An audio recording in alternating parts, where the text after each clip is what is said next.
দেখো, আমি একটা জেনজি ডেটিং টার্ম নিয়ে ভিডিও বানিয়েছিলাম এবং সেখানে তোমরা সবাই বলেছো যে মানে বুঝছি না। আমি যদি আর্লি জেনজি হয়ে তোমাদের না বোঝাতে পারি এই জিনিসগুলো, তাহলে আমার নিজেকে জেনজি বলাই উচিত না। তাই জন্য আমি হিব্রু ভাষাটাকে ডিকোড করেছি, এক এক করে এক্সপ্লেন করব।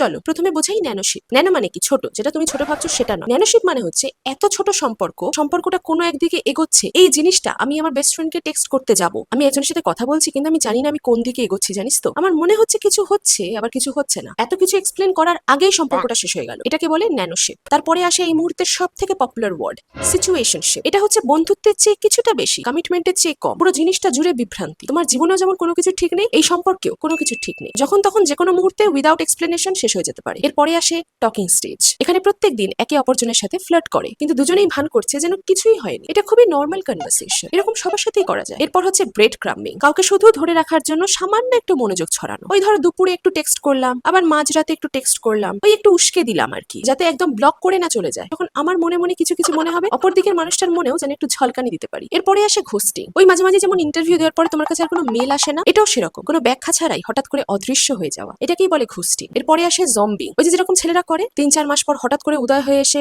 হাই হ্যালো কেমন আছো, যেন কিছুই হয়নি। ঘোস্টিং এর পর হঠাৎ আবার উদয় হওয়াকে জম্বিং বলছে। শুনতেই মাথা গরম হচ্ছে তো? তাহলে ভাবো আমার এগুলো বুঝতে কতটা মাথা গরম হয়েছে।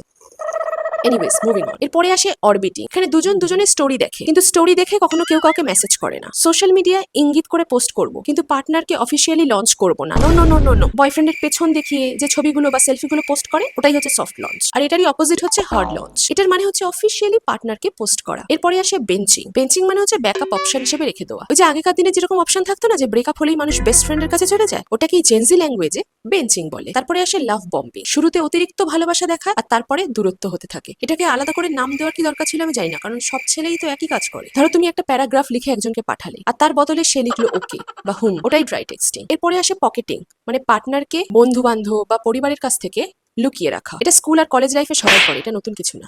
এরপরে আসে কাফিং সিজন। যারা একাকিত্বে ভোগে, এটা তাদের জন্য। একাকিত্ব এড়াতে একটা নির্দিষ্ট সিজনে এরা শুধু ডেট করে, মানে সম্পর্ক করে। এতগুলো যে টার্ম বললাম, তারপরে কি বুঝলে? সবগুলোর একটাই ধান্দা। বোঝাতে পেরেছি? আরো জানতে হলে কমেন্ট সেকশনে বলো, পার্ট 2 দেবো। এই ভিডিওতে এটুকুই থাক, কারণ আমার মাথা যন্ত্রণা করছে এত কিছু বলার পর। আসি।